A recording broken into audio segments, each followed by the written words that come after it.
Mga tol, isang napakalungkot at nakakagulat na balita ang yumanig sa mundo ng boxing ngayon. Ang dating 2 Division World Champion na si Zolani Tete, ang kilalang nakasagupan ng ating Filipino pride na si John Riel Casimero, ay pinarusahan at nabarel sa isang brutal na pamamarel sa South Africa.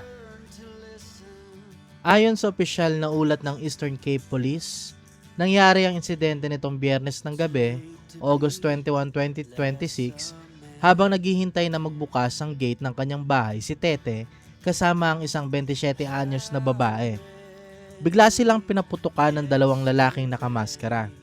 Subukan man niyang iabante ang kotse sa loob ng bakuran para makaligtas, hindi na umabot ang 38 anyos na kampyon at idineklarang dead on the scene. Hindi malilimutan ng mga boxing fans ang pangalang Zolani Lastborn Tete.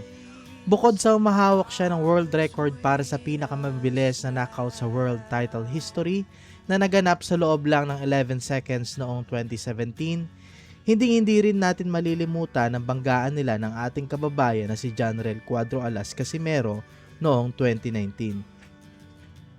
Sa laban na iyon sa UK, pinalugmok ni Casimero si Tete sa third round para agawin ng WBO Bantamweight belt, isang napakalaking karangalan at respeto ang pinakitang palitan ng dalawang kampyon sa loob ng ring. Cobbling miles as we go,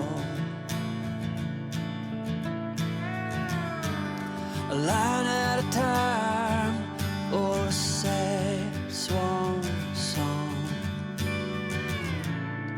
offering up purple prose. And I'd find you if I could, invite you to the final act, but I think it's understood.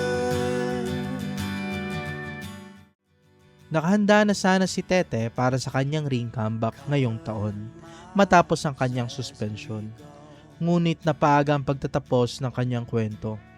Ano ang pinakamagandang alaala nyo sa mga laban ni Tete? Lalo na nung nakasagupa niya si Casimero, mga tol. I-comment ang inyong mga pakikirami sa ibaba at huwag kalimutang mag-like, share at subscribe sa Sports Balita International. Para sa pinakabagong balita sa mundo ng palakasan, paalam champ Zolani Tete. Para maging updated sa mga sports news and events, basketball, boxing, esports at kung ano paman, huwag kalimutang i-follow ang Sports Balita International sa ating Facebook at YouTube page para laging updated sa mundo ng palakasan.